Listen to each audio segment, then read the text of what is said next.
வணக்கம். அதிகாரம் 114 நாணுத்துறவு உரைத்தல். தலைவன் மடலூர்தல் பற்றிய அதிகாரம். தலைவன் தன் காதலை ஊரார் அறிய வெளிப்படுத்தும் வழிமுறையை பற்றி சொல்லும் அதிகாரம். குறள் எண் 1131. காமம் உழந்து வருந்தினார்க்கு ஏமம் மடல் அல்லது இல்லை வலி. காமத்தால் துன்புற்று வருந்துபவர்களுக்கு மடல் ஊர்தலை தவிர வலிமை மிகு துணை வேறு இல்லை. குறள் எண் 1132. நோனா உடம்பும் உயிரும் மடல் ஏறும் நாணினை நீக்கி நிறுத்து. தலைவன் தான் எப்படி மடல் ஊர்வேன் என மடல் விளக்கும் தோழியிடம் சொல்லுகிறான். வருத்தம் மிக்கு தலைவி பிரிவால் துன்புறும் என் உடம்பும் உயிரும் நாணத்தை விட்டுவிட்டு மடலேறத் துணிந்தன என்பது தலைவன் மொழி. குறள் எண் 1133. நானொடு நல்லாண்மை பண்டு உடையேன் இன்று உடையேன் காமுற்றார் ஏறும் மடல். முன்பு எவ்வாறு இருந்தேன் இன்று எவ்வாறு இருக்கின்றேன் என்பதை தலைவன் வெளிப்படுத்துகிறான். நாணத்தையும் நல்லாண்மையும் உடையவனாக முன்பு இருந்தேன், பண்டு உடையேன். அவை காம கடும்புணலில் அடித்துச் செல்ல பெற்றன. இன்று காமுற்றார் ஏறும் மடல் உடையேன் என்கிறான் தலைவன். குறள் எண் 1134. காம கடும்புணல் உய்க்குமே நானொடு நல்லாண்மை என்னும் புனை. காமமாகிய வெள்ளம் தன்னை என்ன செய்தது என்பதை தலைவன் சொல்லுகிறான்.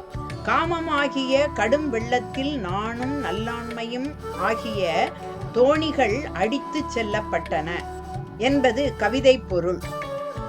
குறள் எண் 1135.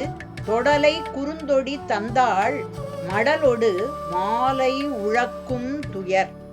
மடலை யார் தந்தார் என்று சொல்லும் பொழுது தொடலை குறுந்தொடி தந்தாள் என்கிறான்.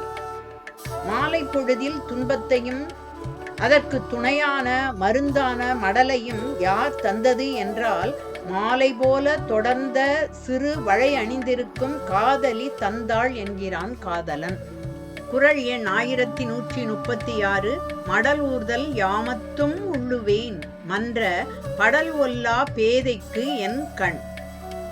மன்ற உறுதியாக, படல் கண் மூடுதல், தூக்கம், ஒல்லா பொருந்தா. தூங்காத கண்களை உடைய தலைவன் காதலியை பெறுவதற்காக மடல் ஊர்தலை நள்ளிரவிலும் நினைத்து கொண்டே இருந்தவன் ஆகின்றான் என்கிறது கவிதை.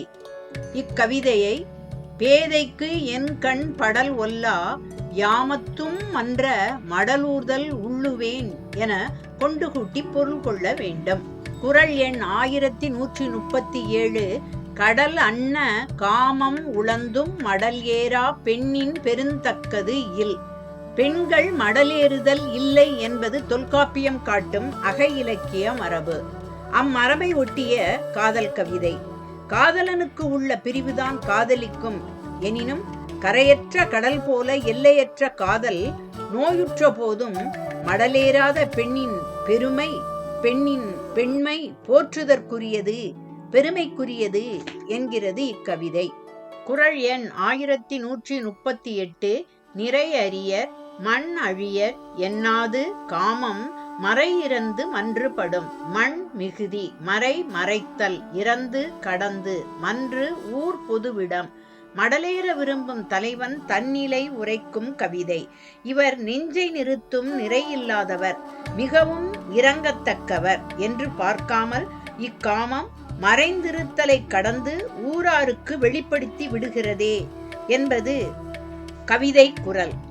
நிறைவுடையேன் என்பேன்மன் யானோ என் காமம் மறையிறந்து மன்றுபடும் என்பதும் குறள் தலைவியின் குரல்தான்.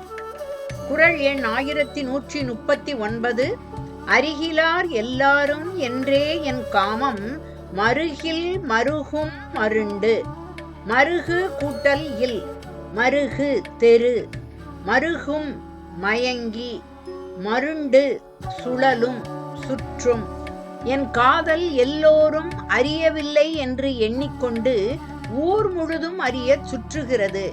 மருகில் எப்படி காதல் சுற்றும் எனில் அம்பலாகவும் அலராகவும் வெளிப்படுகின்றது என்பது குறிப்பு. இக்குறளின் முதற் சீரான அருகிலார் என்பதற்கு அறிவிலார் என்றொரு பாட வேறுபாடும் உண்டு. குறள் எண் 1140. யாம் கண்ணின் காண நகுப அறிவில்லார் யாம் பட்ட தாம் படாவாறு. கடலென்ன காமத்தால் நான் பட்ட பாட்டை இவர்கள் படவில்லை. எனவேதான் காம நோயினால் வருந்துவோரை பார்த்து ஏளனமாக சிரிக்கின்றார்கள் என்கிறது கவிதை. மடலூர்தல் என்பது இவ்வதிகாரத்தின் பாடுபொருள் ஆகும். இவ்வதிகாரத்தை மடலூர்தல் என்பதும் மெத்த பொருத்தமாகும்.